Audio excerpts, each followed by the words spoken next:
ቫይታሚን ሲ በሽታን ከመከላከል በተጨማሪ ለቆዳም ጥሩ ጥቅሞች እንዳሉት ታውቃላችሁ? ሰላም እንዴት ናችሁ? ዶክተር አሳንቲ ኤስቴቲሽያን እና ኮስሞቶሎጂስት ነኝ። ዛሬ ደግሞ ቫይታሚን ሲ ለቆዳችን ያለው ጥቅሞች ነግራችኋለሁ። ቫይታሚን ሲ ዋነኛው ጥቅሙ አንቲኦክሲዳንት ነው። አንቲኦክሲዳንት ማለት ህዋሶቻችን በጣም ብዙ የኬሚካል ሪአክሽን ያደርጋሉ በውስጥ። ስለዚህ ከነዛ መካከል እንደ ተረፈ ምርት የሚመረቱ አንዳንድ ኬሚካሎች አሉ። ስለዚህ እነሱ ኬሚካሎች ማለትም ፍሪ ራዲካል የምንላቸው ያጠፋልናል። ለቆዳችን ያለው ጥቅም አንደኛ ፈካ ያደርጋል፣ ሁለተኛው ደግሞ ግሎ እንዲያደርግ ሻይን የሚያደርግ ቆዳ እንዲኖረን ያደርጋል። ሶስተኛው ደግሞ ጥቋቁር ነጠብጣቦች በብጉርም ሊሆን ይችላል በአንዳንድ ምክንያት ጥቋቁር ነጠብጣቦች ፊታችን ላይ ካሉ እነሱንም ያጠፋልናል። የእርጅና ምልክት ወይም ደግሞ መሸብሸብንም በተወሰነ መጠን ይቀንስልናል። ቫይታሚን ሲ በተፈጥሮ ከብዙ ፍራፍሬዎች እናገኛለን።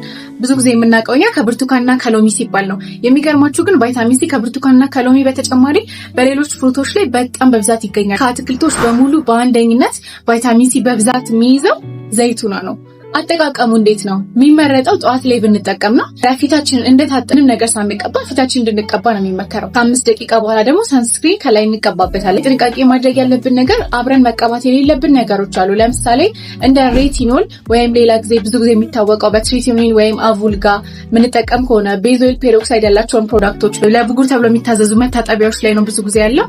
እነዚህን ግን አንድ ላይ ከቫይታሚን ሲ ጋር ማድረግ የለብንም። ምክንያቱም ቫይታሚን ሲ በቀላሉ ኦክሲዳይዝ ይሆናል። ለኛ በደንብ ጥቅም በሚሰጥበት ሁኔታ ላይ ይዞ መቀመጥ የሚችል አይደለም። በቀላሉ በትንንሽ ነገሮች ወደ ሌላ ኬሚካል ይቀየራል። ያ ኬሚካል የቫይታሚን ሲን ያህል የምንፈልገውን ውጤት አያመጣልንም። ስለዚህ ይሄ ነገር ኦክሲዳይዝ እንዳያደርግ ወይ ቫይታሚን ሲያችን እንዳይበላሽ ምን ማድረግ ነው ያለብን?